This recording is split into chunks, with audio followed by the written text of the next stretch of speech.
Halo, kembali lagi di Aam Channel. Ya, pada hari ini saya ingin coba membahas tema terkait dengan kita menabung ya, karena ada beberapa kawan yang tanya, gimana sih caranya kita nabung gitu? Apakah harus ikut asuransi, misalkan asuransi pendidikan untuk anak kita, asuransi kesehatan, misalnya gitu ya. Nah, saya akan coba mengulas pada hari ini bagaimana caranya menabung yang tidak menggunakan dua cara tadi ya.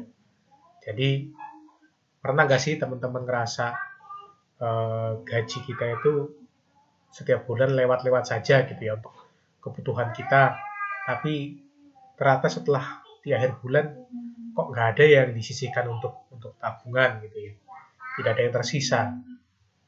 Mungkin ini salah satu problem yang dialami oleh teman-teman milenial saat ini yang sudah ada di usia produktif, yang bekerja atau membuka usaha mungkin, tapi kok rasanya nggak ada yang ditabung gitu, lewat-lewat saja tadi.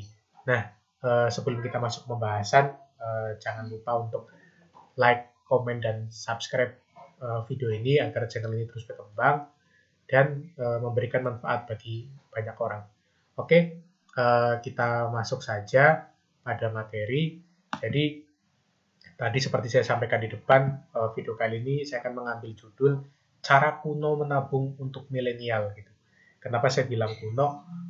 Bagi teman-teman yang mungkin pernah melihat orang tua kita, mungkin ibu gitu ya, yang senang beli emas dalam bentuk perhiasan, mereka menabung dengan cara membeli emas gitu. Tentu selain untuk dandan, untuk bersolek, juga sebagai tabungan. Emas itu difungsikan oleh orang tua kita gitu ya. Jadi nanti ketika anaknya mau masuk sekolah misalkan, atau ada kebutuhan mendadak misalkan sakit gitu, emas tersebut dijual karena kan emas cukup liquid ya untuk kita uangkan kembali, bisa dijual di toko emas misalnya gitu atau di pegadaian.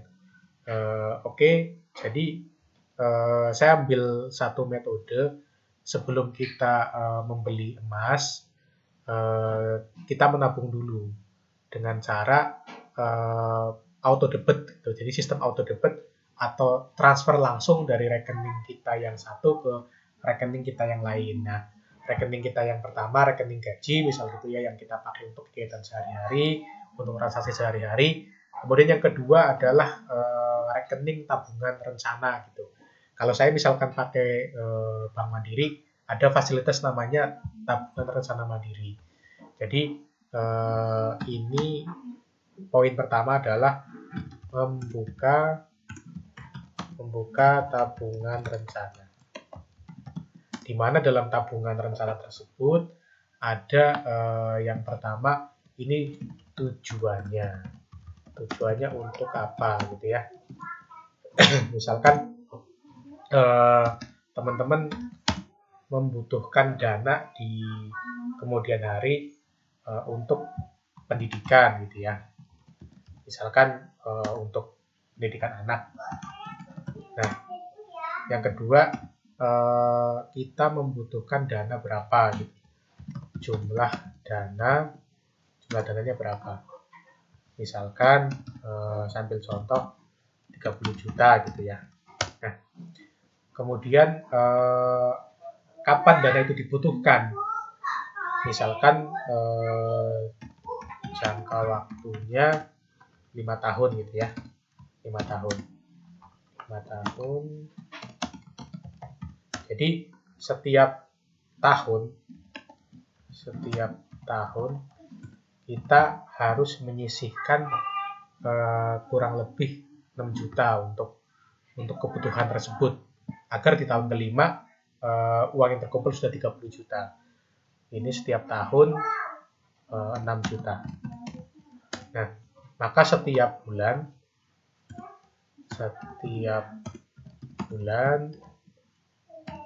kita menyisihkan 500.000. Oke. Nah, jika kita sudah menemukan angka-angka ini, tadi untuk kebutuhannya untuk pendidikan anak misal gitu ya, misalkan 5 tahun lagi anak kita mau masuk SD atau mungkin masuk SMP gitu ya, kita membutuhkan dana 30 juta saat itu. Kemudian kapan dana itu dibutuhkan 5 tahun lagi misalnya gitu ya. Nah, jadi setiap bulan kita harus menyisihkan 500.000 dari gaji kita setiap bulan untuk kebutuhan pendidikan anak. Oke. Nah, di tabungan rencana itu ada pilihan jangka waktu yang variatif ya, ada bisa 1 tahun, 2 tahun, 3 tahun dan seterusnya. Nah, saya ambil misalkan untuk 1 tahun. Kenapa nanti? Karena kita akan belikan uang tersebut emas gitu ya. Jadi setelah jangka waktunya kita dipilih yang 1 tahun,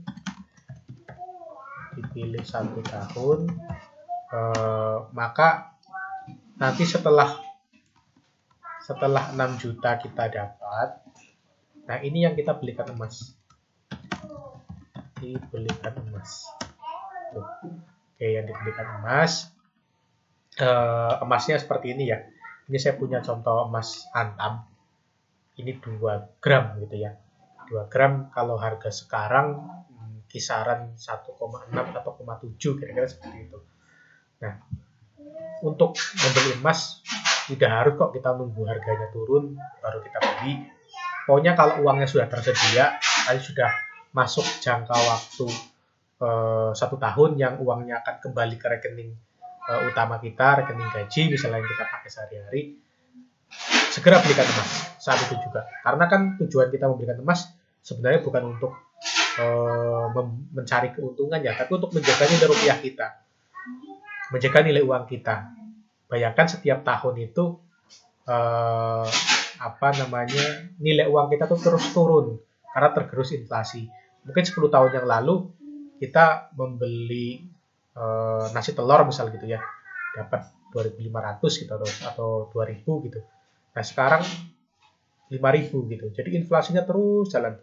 Nah, emas ini untuk menjaga nilai rupiah kita tadi. Kesannya memang harganya terus naik setiap tahun, tapi nilai dari emas ini kan tetap nilainya. Gitu. Nah, kenapa emas bisa seperti itu? Mungkin teman-teman yang beragama Islam pernah gak sih bertanya kalau kenapa emas itu wajib dizakati ya, zakat mal ketika sudah mencapai bobotnya gitu. Misal emas 100 gram yang sudah dimiliki selama 1 tahun itu wajib dizakati. Kenapa gitu?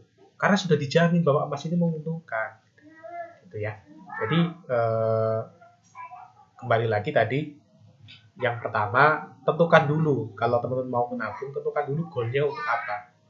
Misal untuk pendidikan anak tadi ya yang kita ambil contoh, atau mungkin untuk DP rumah atau DP kendaraan atau apa, silakan sesuai dengan kebutuhan gitu ya. Kemudian tentukan jumlahnya itu berapa yang kita butuhkan dana tersebut di masa yang akan datang. Nah, kemudian kapan dana tersebut kita butuhkan, 5 tahun lagi misalnya gitu ya. Nah, maka dari situ kita bisa menentukan tadi setiap bulan itu berapa yang kita sisihkan. Kenapa saya menyarankan untuk memilih tabungan rencana tadi? Karena kita jadi disiplin untuk menabung setiap bulan. Auto debit kan nggak terasa gitu ya. Setiap bulan dipotong. Nah, nanti setelah terkumpul akan kembali ke rekening kita dan kita belikan emas. Dan setelah itu bisa kita pakai untuk memenuhi kebutuhan kita sehari-hari. Oke, tadi kan baru 6 juta nih, maka supaya bisa 30 ya 5 tahun tadi, kita nabung selama 5 tahun, siklusnya diulang. Setelah uangnya kembali ke rekening utama kita buka lagi 1 tahun, dibelikan emas lagi, nabung lagi, dibelikan emas lagi, dan seterusnya sampai terkumpul 30 juta. Seperti itu ya. Oke, mungkin untuk video pada siang hari ini cukup. Kalau ada teman-teman yang mau ngasih saran, kritik, pertanyaan, boleh silakan ketik di kolom komentar di bawah supaya interaksinya bisa lebih ini ya, lebih baik, bisa satu arah. Dan jangan lupa tadi like, comment, dan subscribe supaya channel ini terus berkembang dan kita bisa membuat banyak video yang bermanfaat terkait dengan bagaimana kita merencanakan keuangan gitu ya. Oke, terima kasih. Assalamualaikum warahmatullahi wabarakatuh.